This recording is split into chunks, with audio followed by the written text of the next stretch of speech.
Hey everybody, I decided to have my husband join me today for a podcast this week. I was in church and had this message kind of come to me this week, and I posted about it. And when I was in church today, I snuck John a little note and said, would you be willing to do a podcast with me? Because I really wanted to just make sure that he was willing and able to, spend some time with me and do a podcast, because I don't really ever get to, do this with him. I always do this on my own every week. But it's a topic that I felt like would bless other people if they were able to hear just a real life testimonial from the both of us, and just some of the struggles that we've gone through in life, in running a business and helping other people, and really fighting to have faith through all of it. And so earlier this week, I posted a picture that said, when the enemy comes in like a flood, remember that you know how to swim and don't let it drown you. And the reason why I posted that was because I was having a day where I, without a doubt, felt like the enemy was coming in like a flood. I had started the day, and it was just like there was just something coming at me with every 10 minutes of the day, and I knew that there was just something bigger, that was going to come from it. But I could also feel that the enemy was really trying to sink me, almost like in quicksand, and keep me from really catching what I knew God had for me that day. And so I post, a lot of times when I post things, it's just simply something that I needed to hear and something that I needed to see. And so when I positioned myself differently, and I recognized that God had something bigger for me that day, I looked at the attack that I was under so much differently, and I almost felt like I got geared up for battle. So, it wasn't even 10 o'clock yet that day, and I felt like I got geared up for battle, and basically told myself, you've got a decision that you can make for the rest of your day. You can either sink in this and let it just consume you and let it end up taking over the whole day, or you can fight it. And you can fight it with your faith. You can fight it with the scripture that's embedded in you. You can fight it with prayer, and you can press into every hour for the rest of the day. And at some point in this day, you're going to hear from God, and he's going to tell you and show you exactly why you just went through what you went through. What I wanted to talk about, and I want John to give his opinion too, is, as we've progressed and as we've grown in our business, we have been under great attack, tremendous attack.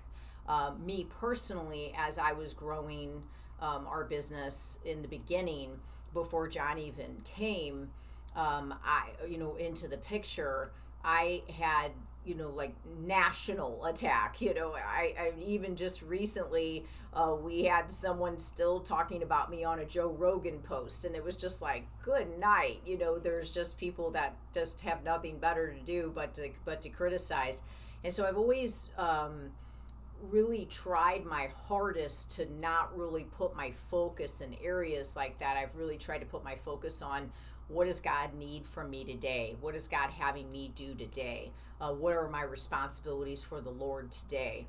Because if I get caught up in the news feed and I get caught up in those messages, my eyes are taken off of what God has for me.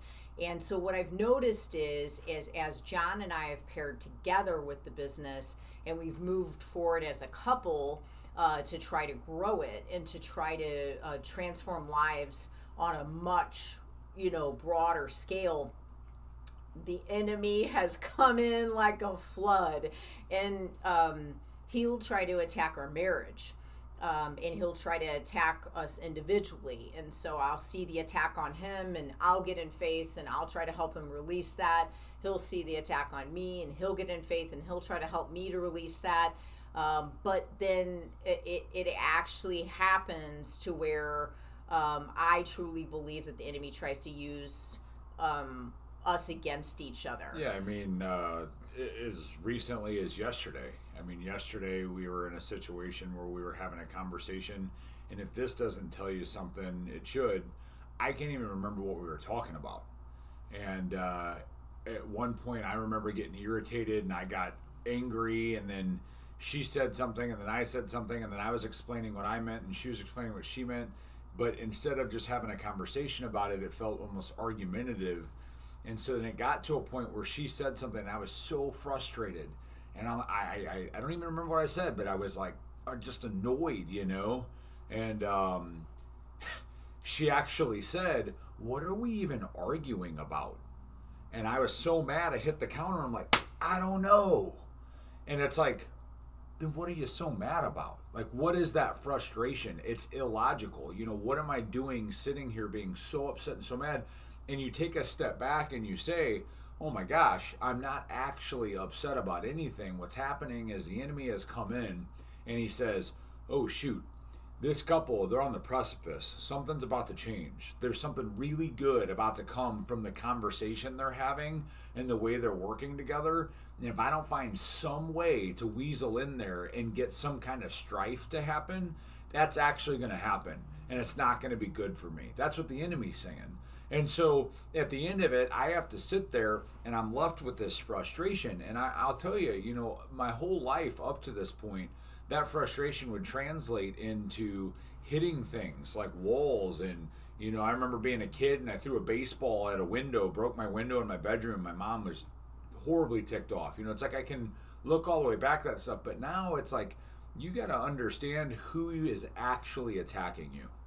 So when you're in these moments and the enemy comes in like a flood, instead of thinking, oh, well, you know, my wife, she asked me to do this, or, oh, my husband asked me to do that, and man, it'd be so much nicer to, you know, just go on a date with my person that works at the front desk because she didn't ever ask me to take out the trash or something like that. When you let those thoughts creep in your mind, you're not actually mad most times at that person. You're mad because the enemy has come in and has created something inside of you that makes you think that there's something better out there for you. But the reality is you need to acknowledge what you've already got and how good that is and continue to work towards your mission. Continue to work for what God has set out for you. And don't get caught up in that frustration. Don't get caught up in those moments where if you really stop to think about what you're frustrated, upset, irritated, or angry about, at the root cause, there's nothing there. You're being provoked. Right. And I just think that if you can get to a position, there's an excellent book that I read many years ago called The Four Agreements. And one of the four agreements, it's like such a basic book, such basic knowledge, but it's really good information if you haven't read it.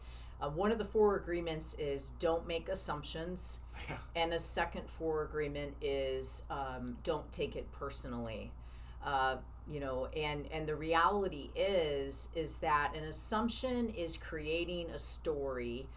It's creating a reality that's false. And then taking things personally means that you're almost assuming ill intent from the other person. And so what I believe has to happen in any relationship, whether it be a marriage, whether it be a coworker, whether it be, oh gosh, I don't even know, the relationship with your financial planner or whoever you're dealing with, not assuming ill intent immediately will save you so much frustration. Right. And so when I'm being buried by all these things that are happening, what I've learned over the years is that I can't start telling myself stories in my mind. Right. Oh, well, that client probably thinks this, and they probably said that because they probably think that. They were rude to me because of this, or this is happening because of that, and I'm going to go out and be in a bad mood and take it out on my spouse because they're like the dog I can kick underneath the table, you know. And the reality is about 10 years ago, I just decided I'm not going to live my life like that anymore. I am not going to do it. The main person I care about is the main opinion that I care about is the Lord. And I care about the Lord's opinion more than my husband's opinion, period. It just the way it is. Now, the second runner up to the Lord is my husband. I do care about his opinion. I care about it very much, and my heart hurts if I feel like I've let him down, or if I feel like he has a bad opinion of me, or I feel like I've done something maybe in some way that would hurt him.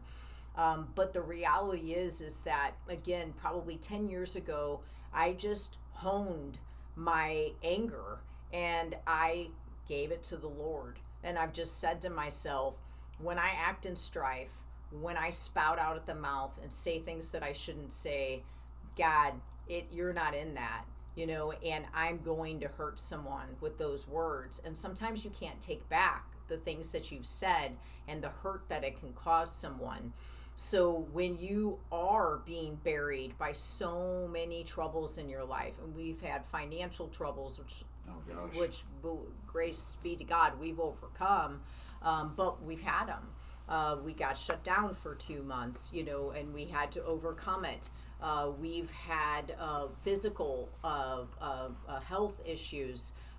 We've had communication issues.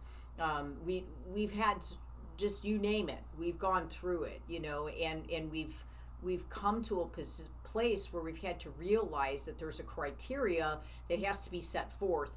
And the number one thing that has to happen is we have to give the situation to the Lord, and we have to start our day with the intent that we're serving him in all that we do. And as we start to get buried by all the different things that start happening and start overcoming us, we have to first look and say, is this of God? Like, am I even doing what I should be doing right now? Am I even spending my time doing it? Did I create an assumption there? Is that why I'm so ticked off right now? Did I assume that they meant this by this? Right. Or did I take this personally? Now, yesterday, when we were at the front desk, it was just me and him in the gym, and I could see the strife come on it.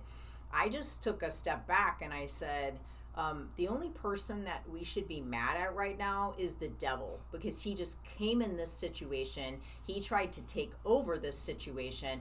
And now the one topic that we were talking about that was going to manufacture change in someone's life has now been put underneath the seat. And we're talking about nonsense. And he's got us spinning on it. And we lost an entire hour of our day. But we backed our way out of it. We faithed our way out of it. But I literally stood back and I said, John's an angry soul. Like he's angry. And I said to him in a very calm manner, I was like, you need to take whatever it is that you are so angry about right now, which I honestly don't even think you can put your finger on it. And you need to place that anger on the devil and basically tell him to get out, that he's under our feet, and that he has no place in this discussion any longer, and that he will not hold us back from achieving what we know God had us doing prior to that happening. Yeah, I think that for me, you said that about assumption, and the whole reason we're doing this podcast, this Facebook Live, is because we just felt led. We felt it on our heart. We know everybody goes through stuff like this. Maybe it's not with a spouse, maybe it's with family, maybe it's with a friend, or maybe just each scenario you deal with on a daily basis, you're taking this stuff on and you don't realize who you're actually fighting. And that's what I want to get to is assumption. She said assumption. I mean, think about it. What does everyone say with assumption? It makes an ASS out of you and me, right? But here's the thing, that statement aside, if you really break down what an assumption is, when I studied psychology and law enforcement, they would talk about perception is reality. So somebody that perceives something, it becomes their reality. That's how criminals can actually get away with things, or pass lie detectors. That's why it's not admissible in court, because they perceive it one way, so they're able to speak to it as it is a truth, because they've created a reality out of it. If you don't control your perception by stopping assumption, you will create the reality you are most afraid of. So what I mean by that is, if you're walking around and thinking everybody is out to get you, and thinking that everybody has negative intent towards you and assuming that everything that is done is to be bad and they don't like you and it's never going to work out for you, you're going to create that reality for yourself because you're never going to be able to believe any different. It's going to become where you live. It's not going to be one of those things where, someone showers you with something and you're able to say, oh, nope, there's the positivity, because you've actually created a reality that is rooted in that negative place. You will convince yourself that you have to live in the fear of how horrible the rest of your life is going to be. And then when you talk to other people about it, it's contagious and you contaminate their life with your negative thinking. Let me give you an example of some of this, okay?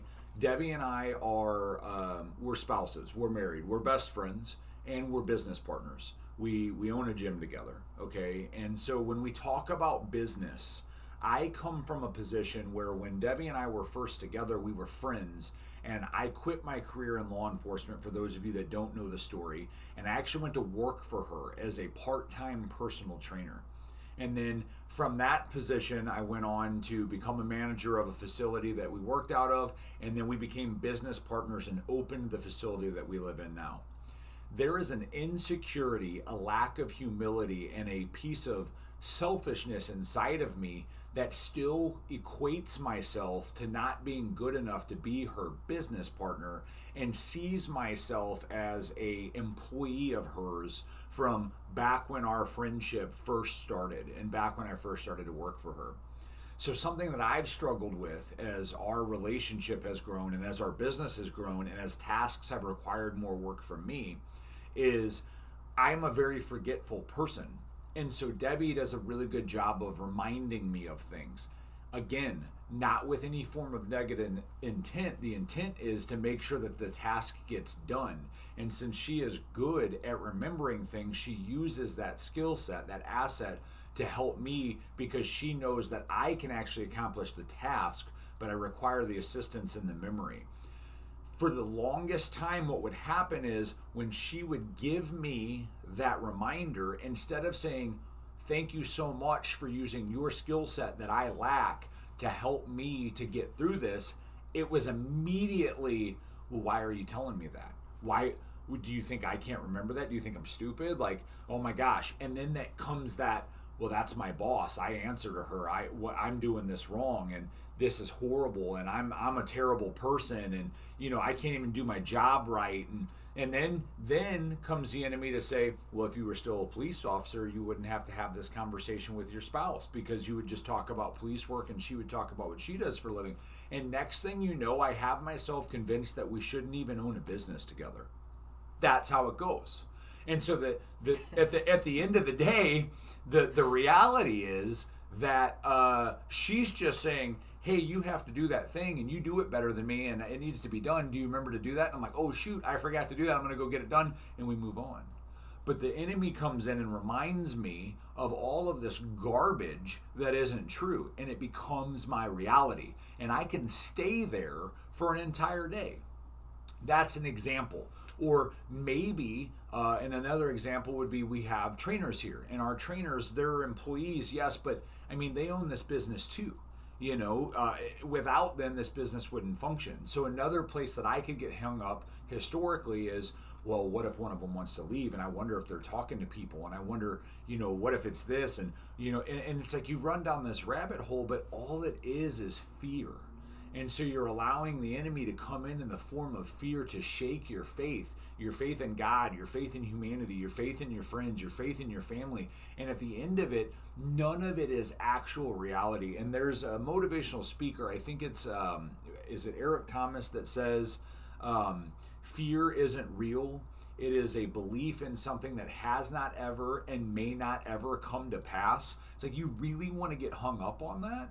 And so what ends up happening is you live in such a state of fear that the enemy can sweep in and convince you of anything. And I love that you said at the beginning, you were in a place where you were drowning. You felt like you were drowning, and you were like, you felt like all the enemies were around you. And one of my favorite quotes is, I don't even know who said it, so I feel bad that I can't give credit to them, but they say, Lord, why is it that you have me in deep waters?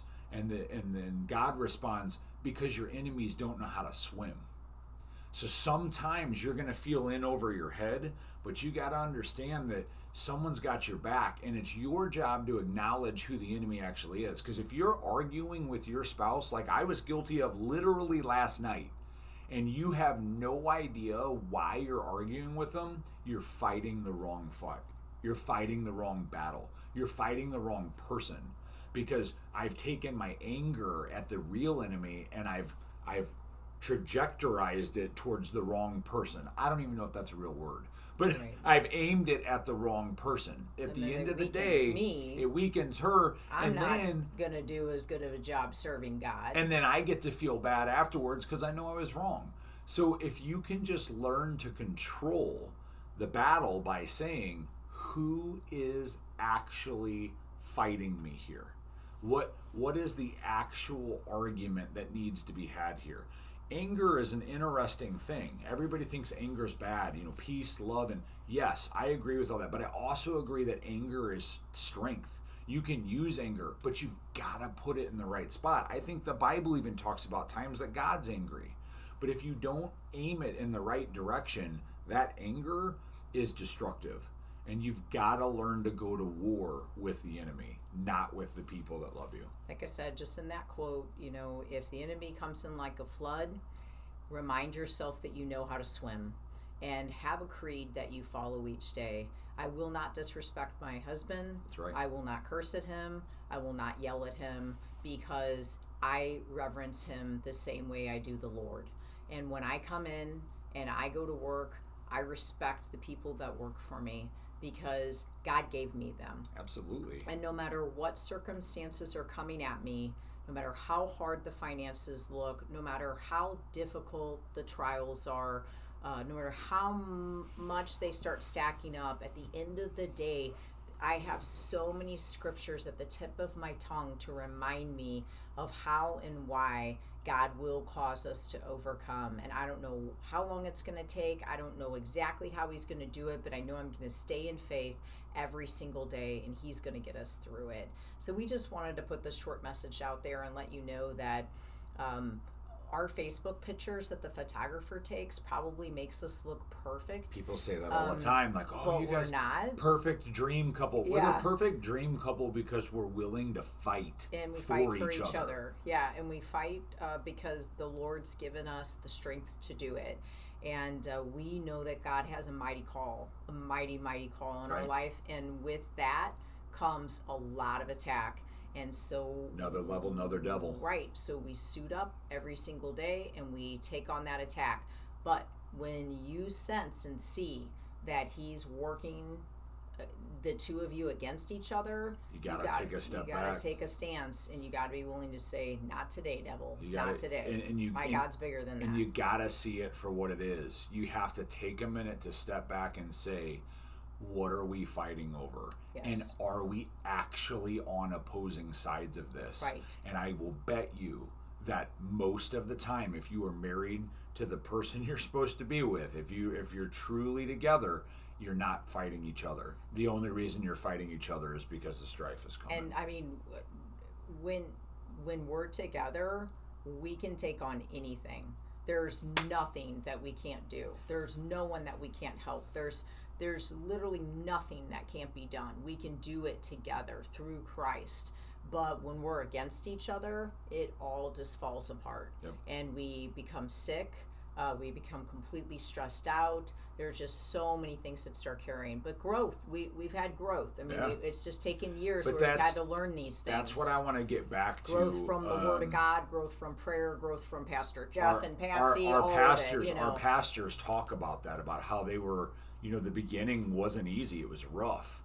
Like they thought they were going to be torn apart, and I think it's the same thing. They thought they were going to be torn apart because the devil took a second to say, if I let these two stay together, there's some stuff that's going to happen.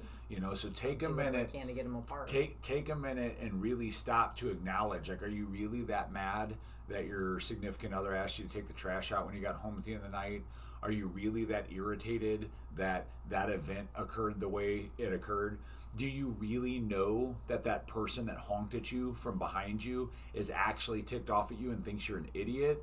Or are you just assuming that? Right. Because if you use that perception and you allow that to become your reality, you're not bettering the world, and you're only going to make things harder on yourself. Right. Just remember that if the enemy comes in like a flood, you know how to swim. Yeah. And so you swim and you swim and you swim and you fight and you keep fighting as strong as you can, and you don't give up. And God will be with you every step of the way, just like he has been for us. And grow strong in the Lord. I pray blessing on you and your families. Pray protection.